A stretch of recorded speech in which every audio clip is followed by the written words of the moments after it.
देखो यहां से आपको मैं सेट का रिप्रेजेंटेशन बताता हूं। सेट को दो तरीके से लिखते हैं। सेट को क्या करते हैं? सेट को दो तरीके से लिखते हैं। एक होता है सेट बिल्डर फॉर्म। क्या होता है? Set builder form. और एक होता है रोस्टर फॉर्म। क्या होता है? एक होता है हमारा रोस्टर फॉर्म, एक होता है रोस्टर फॉर्म, एक होता है सेट बिल्डर फॉर्म। लिखा है write the following set in roster form, यानी रोस्टर फॉर्म में तुम्हें लिखना है। सेट बिल्डर क्या होता है? ये जो दे रखा है ना वो सेट बिल्डर है। अब मैं आपको एक तरीका बताता हूं। अब मैं एक तरीका बताता हूं पहचानने का कि सेट बिल्डर क्या होता है, रोस्टर क्या होता है। ठीक है, ठीक है। स्ट्रेटजी वीडियो मैं sir please please reply reply Nakul, कितना स्ट्रेटजी पढ़ते रहो। स्ट्रेटजी की बहुत जरूरत पड़ती है आप लोगों को। इसीलिए पता है आप लोगों को पढ़ना कम होता है, स्ट्रेटजी ज्यादा है। इसलिए मैं देखा है ऐसे चैनल ज्यादा चल रहे हैं जो दिन रात स्ट्रेटजी बताते हैं। कल एक स्ट्रेटजी खत्म नहीं हुई है, परसों फिर से एक स्ट्रेटजी आ जाती है। रात का टाइम टेबल कैसे बनाए, फिर सुबह आता है सुबह का टाइम टेबल कैसे बनाए। जब सुबह शाम बीत जाता है तो आते हैं दोपहर में टाइम टेबल कैसे बनाए। अच्छा 2 बजे का टाइम टेबल कैसे बनाए। फिर तीसरे दिन प्रोजेक्ट नया होता है, अब बताते हैं 4 बजे का टाइम टेबल कैसे बनाए। दिन भर टाइम टेबल चलता है और लोग टाइम टेबल ही देखते रह जाते हैं, पढ़ाई तो करती नहीं है। फिर क्या बोलते हैं? फिर क्या बोलेंगे? पहले तो आपने बोला था 4 बजे उठे, हम 4 बजे उठ गए। फिर हम 6 बजे सो जाते हैं। आपने बोला 5 बजे उठ जाओ, हम 5 बजे। हम आपकी तरीके से काम करते गए, हमारा कभी टाइम टेबल ही नहीं बन पाया। हम बार बार टाइम टेबल बनाते रह गए।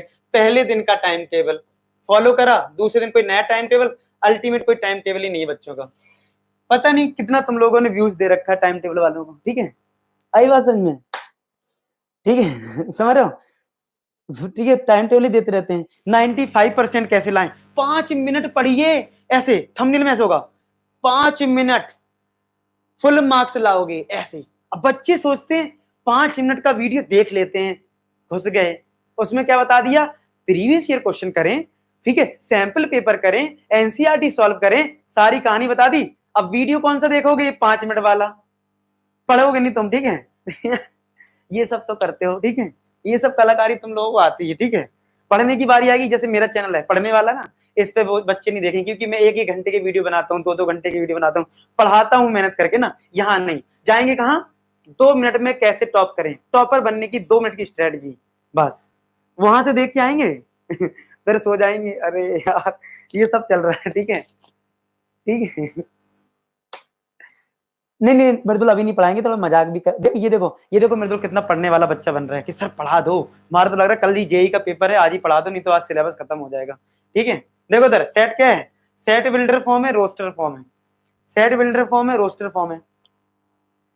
मैं बात कर रहा था सेट बिल्डर और रोस्टर फॉर्म की, बात कहां से कहां पहुंच गई अभी बताते हैं। ठीक है, सेट बिल्डर फॉर्म क्या होता है? अब होता क्या है, जैसे कोई होता ना, जैसे कभी कई कई बार क्या होता है, बहुत आराम से किसी के बारे में बताते हैं, कहते हैं हिंदी में शुरू करते हैं, मैं गांव का रहने वाला बच्चा हूं और मैं ये गंदे काम बिल्कुल नहीं करता हूं, रोहन एक नालायक बच्चा है। ऐसे पूरे स्टेटमेंट में जब कोई बात बोलते हो, यानी पूरा स्टेटमेंट जब फॉलो करते हो, आप स्टेटमेंट बोलते हो पूरा, ठीक है, यानी उसको बोल देते हैं सेट बिल्डर फॉर्म। पूरा स्टेटमेंट ऐसा है कि लड़का बहुत ही नालायक है, बहुत ही नालायक है, पूरा स्टेटमेंट बता रहे हो, यह एक नालायक लड़का है, पढ़ता बिल्कुल नहीं है। ठीक है, ये हो गया सेट बिल्डर। लेकिन रोस्टर फॉर्म में क्या है? डायरेक्ट नालायक, ये नालायक है, बिल्कुल सिंपल नालायक है। तो मतलब यहां पे क्या है? Listing of elements. क्या है? Listing of elements, simple listing of element. जैसे कि देखो हम अभी बताते हैं इस वाले पार्ट को, पहले वाले पार्ट का हम लिखने जा रहे हैं roster form. Listing of elements का मतलब क्या है? -3 और 7 के बीच में, -3 और 7 के बीच में जितने भी इंटीजर्स हैं वो हमें लिख देने, वही तुम्हारा हो जाएगा रोस्टर फॉर्म। क्या हो जाएगा? रोस्टर फॉर्म आ जाएगा। ठीक है, अब देखो -3 के इधर क्या आएगा? -2 -1 0 1 2 3 4 5 6। तो क्या क्या आ गया? -2 -1 0 1 2 3 4 5 6, ये आ गया। तो यहां पे क्या किया आपने? लिस्टिंग ऑफ एलिमेंट्स, मतलब एलिमेंट्स को डायरेक्ट लिस्ट कर दिया, ज्यादा कहानी नहीं बताई। कहानी नहीं बताई कि एक्स कहां से कहां तक है, कैसा है, मोटा है, पतला है, ऐसा कुछ नहीं बताया, सीधा आपने एलिमेंट को लिस्ट कर दिया। सीधा आपने एलिमेंट को लिस्ट कर दिया। आई बात समझ में? आई बात समझ में? और ये क्या था, ये पूरी कहानी बता रहा है। x such that x is a integer, x belongs to this, ये पूरी कहानी बता रहा है, पूरा स्टेटमेंट बता रहा है। This is set builder form, यानी सेट बिल्डर फॉर्म लिखने के लिए हम कैपिटल लेटर तो सेट को लिखेंगे और यहाँ पे लिखेंगे x ऐसा है, मतलब x सच दैट, x के बारे में फिर बताओगे, x के बारे में आप बताओगे। आई बात समझ में? इस तरीके से फॉलो करोगे। कितने बच्चे समझ गए what is set builder form, what is roster form? Set builder form में आपको इस तरीके से स्टेटमेंट चलानी है, x सच दैट x, और सेट बिल्डर रोस्टर फॉर्म में सीधे एलिमेंट लिख देने हैं। जल्दी बता दो अगर समझ में आ गया तो, अगर समझ में आ गया तो कमेंट कर दीजिए।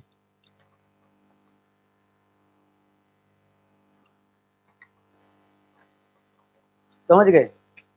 समझ गए आप लोग? अच्छा जी, समझ गए तो बहुत अच्छी बात। देखो नेक्स्ट क्वेश्चन क्या है,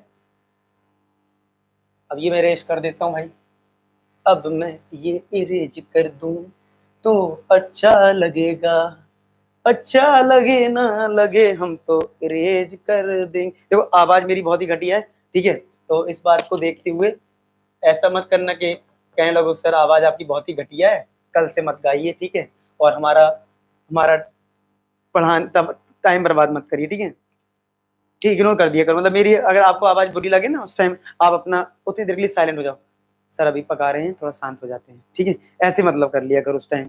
चलिए फिलहाल ये क्वेश्चन दे रखा था, x is a natural number less than 6, x एक नेचुरल नंबर है 6 से छोटा। आपकी 5 घंटे की प्रोबेबिलिटी की क्लास देखी, मजा आ गया, कॉन्सेप्ट क्लियर हो गया, thank you sir uploading this level of content board exams. अरे भाई ऐसा लग रहा है सीबीएसई खुद ही आ गया यहाँ, ठीक है। देखो अब यहाँ पे क्या होगा, नेचुरल नंबर लिखा हुआ है, 6 से छोटा लिखा हुआ है, तो क्या 1 से स्टार्ट होगा, 1 से स्टार्ट हो जाएगा, 5 तक जाएगा, क्योंकि 6 से छोटा चाहिए। कुछ बच्चे कहेंगे जीरो ले लें क्या, ले कंटा पे, zero is whole number not a natural number, answer होगा 1 से स्टार्ट होगा, जीरो कतई नहीं लिखना है, माइंड में आ जाए जीरो और -1 आ जाए तो लगाओ घंटा पे, ठीक है। तो यहाँ पे कितना आ जाएगा 1 2 3 4 5, not zero, zero is a whole number, zero is a whole number, ठीक है। सर आप 12th का बैच का टाइम जल्दी करो, अरे भाई इस नंबर पे कांटेक्ट करें। चलिए नेक्स्ट थर्ड क्या है, x is a 2 digit number such that sum of the digit is 8। चलो तुम लोग आंसर करो जरा, बताओ मुझे, इस इसको बी बोला गया था, बी लिख दो। थर्ड पार्ट का जरा आंसर मुझे कमेंट करो, थर्ड पार्ट का जरा आंसर मुझे कमेंट करिए, थर्ड पार्ट का, सी पार्ट का जो आंसर है जरा कमेंट करें, बताओ जल्दी से। थर्ड पार्ट सी पार्ट का आंसर क्या क्या होगा, 2 डिजिट नंबर लेना जिनका सम जो है वो 8 आना चाहिए, सम जो है वो 8 आना चाहिए, 2 डिजिट नंबर लेने हैं। सर साइंस पढ़ाते हो? नहीं साइंस यार मैथ्स के लिए टाइम नहीं मिल रहा, दिक्कत ये है, साइंस पढ़ा के पंगा नहीं लेना अभी मुझे, ठीक है। देखो एक क्या हो जाएगा, 2 डिजिट नंबर में एक तो आ जाएगा 117, क्या आएगा सबसे पहले आ जाएगा 17, तो भैया एक 71 भी हो जाएगा, एक हो जाएगा 26 तो एक 62 भी हो जाएगा, एक हो जाएगा 35 तो एक 53 भी हो जाएगा, एक हो जाएगा 44 तो वो तो सेम ही रहेगा, और एक और हो जाएगा 80। कुछ लोग बोलेंगे 08, तो यार देखो सम तो यहाँ पे 8 लेकिन 2 डिजिट नंबर नहीं है, this is not 2 digit number, 08 जो है वो सिंगल डिजिट नंबर माना जाएगा, तो ये आपका आंसर में नहीं होगा, इतने आपके आंसर होंगे। समझ में आ गया यहाँ तक? यहाँ तक क्लियर है सबको? हाँ 08 नहीं होगा, 10 जीरो नहीं होगा, 08 नहीं होगा, 80 होगा, नॉट 08, 08 1 डिजिट नंबर, 2 डिजिट लिखने से वो 2 डिजिट नंबर थोड़ा। अब कोई कहेगा सर हम तो बोल रहे हैं ये 3 डिजिट नंबर है, ये थोड़ी ना 3 डिजिट नंबर मानोगे, ठीक है। आई बात समझ में? आगे समझ में, वेरी गुड। अब जरा आते हैं फोर्थ पार्ट पे, फोर्थ पार्ट पे देखो क्या क्या है, x is a prime number which is divisor of 60, जरा कमेंट करो देखें कितने बच्चों को आता है डिवाइजर क्या होता है, जरा बताना क्या क्या है डिवाइजर, बता दो इसी बात पे क्या क्या है डिवाइजर,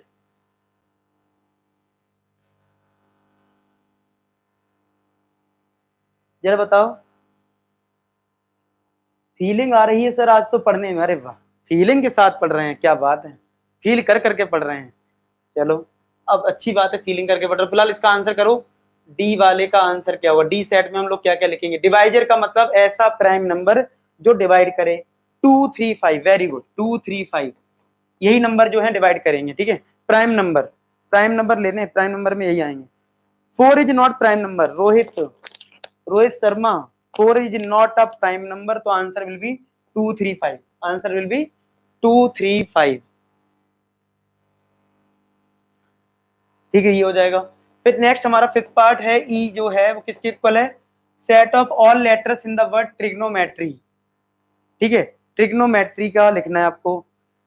तो ट्रिग्नोमेट्री में अगर हम बात करें तो क्या होगा, टी लिखा है टी लिख दो, टी लिखा है तो टी लिख दो, कॉमा लगा के आर, मतलब जो भी वर्ड है आपका उनके लेटर्स को अलग अलग करके लिख दो कॉमा लगा के, ये रिप्रेजेंटेशन होता है वर्ड के लिए।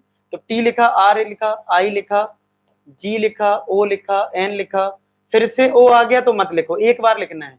एम लिख दो भाई एम, ई ऑलरेडी लिखा है, नहीं लिखा है तो ई भी लिख दो, टी लिखा है लिखा हुआ है, आर लिखा हुआ है, वाई नहीं लिखा है तो लिख दो। तो इस तरीके से तुम्हारे ये सारे नंबर आ गए, ये तुम्हारा हो गया ट्रिग्नोमेट्री का सेट, ठीक है। 6 तो 6 नहीं होगा भाई, 6 तुम्हारा प्राइम नंबर थोड़ी ना है, 6 इज अ कंपोजिट नंबर। हाँ, रिपीटिशन नॉट अलाउड, रिपीट नहीं करना है कोई भी लेटर, ये सेट का रूल है। क्योंकि सेट ये कहता है चाहे आप 1,1,2 लिखो, चाहे वो 1,2 लिखो, एक ही बात है, तो इसका मतलब तुम्हें ये लिखना है, ठीक है। रिपीट करने की कोई जरूरत नहीं है, रिपीट करने की जरूरत नहीं पड़ेगी आपको। अब आ जाओ जरा लास्ट पार्ट पे, लास्ट पार्ट में जो एफ है उसमें भी कर लो ऐसी, क्या आ जाएगा, बी आ जाएगा, ई आ जाएगा, टी आ जाएगा और आर आ जाएगा। तो इस तरीके से तुम्हारा एफ वाला सेट जो है वो बन जाएगा, the set of all letters in the word better, better, ठीक है। ये आपका रिजल्ट आएगा। आए समझ में, इस तरीके से आपको ये क्वेश्चन करना है, ठीक है।